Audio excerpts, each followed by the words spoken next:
maybe something even more significant needs to happen. We don't need reform. What we need is a lovevolution, and that's the evolution of revolution. It's a nonviolent, creative movement to create the just society. Because what politicians use in their repertoire of change is reform. They become these kind of magicians of change. They make you think that change is happening, but really it's not. It doesn't go into that profound change that questions the whole system of power, the way that we view power. And in our society, how we view power is who has the money, which that translates in the legal system. If you can buy justice, then you can have some justice. But if you can't buy it, then you're not going to get it. Now that's just a basic corrupt concept. And we have to change this fundamentally. It's a fundamental change in the way that we relate to the whole idea of justice. And then when you start thinking about justice on an international level, you realize that there has to be a redistribution of wealth and a change in consciousness of how we consume goods. Because if you look at the third world or the fourth world, people who are totally outside of the system because they have no bank accounts, they don't even have clean water to drink, you realize that there is this vast waste going on in the first world, such as the United States, where people eat many more calories than they need to survive, and they become overweight and obese because of this.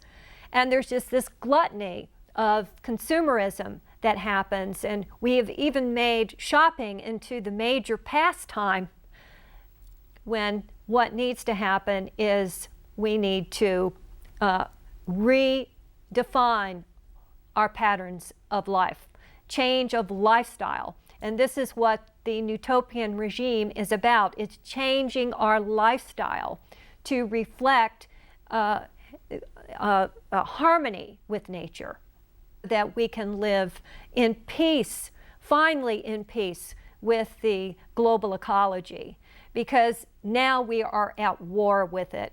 And the worst symbols of that war are nuclear weapons. And as Father Kelly said, we can't be fully human when there exist these weapons of mass destruction that our president right now could use to destroy the whole world. It is no wonder that people are mentally ill when they're and depressed. So many people are depressed and on these antidepressant drugs because there's this underlying reality that our system is equipped to destroy other nation states with the use of nuclear weapons.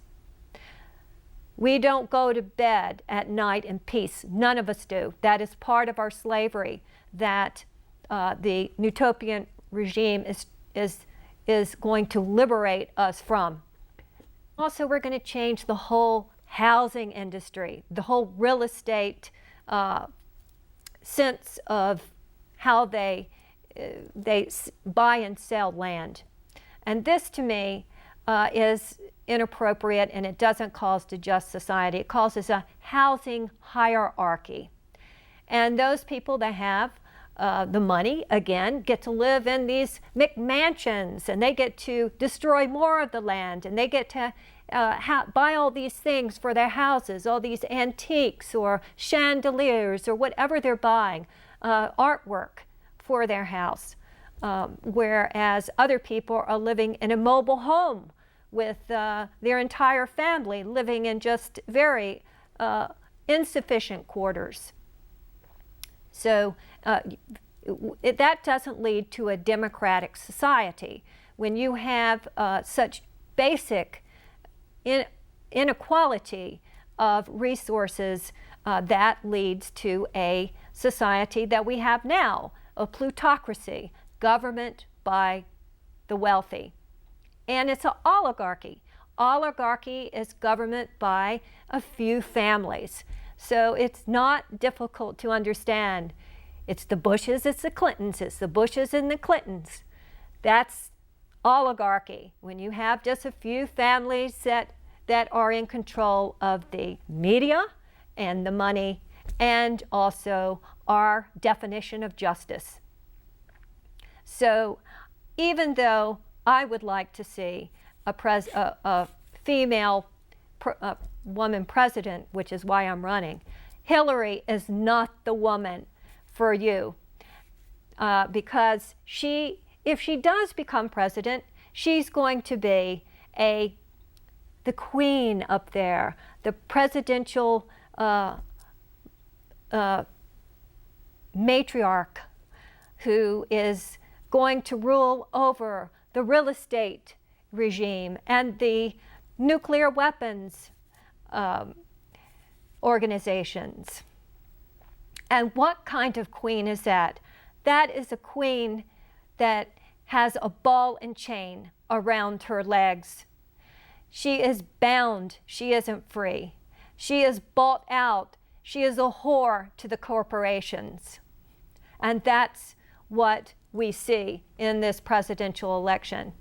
And I would like to debate anyone on these issues. You are welcome to come onto this show, any of the presidential candidates who are running on the Project White House with the Tucson Weekly, and debate me on these issues.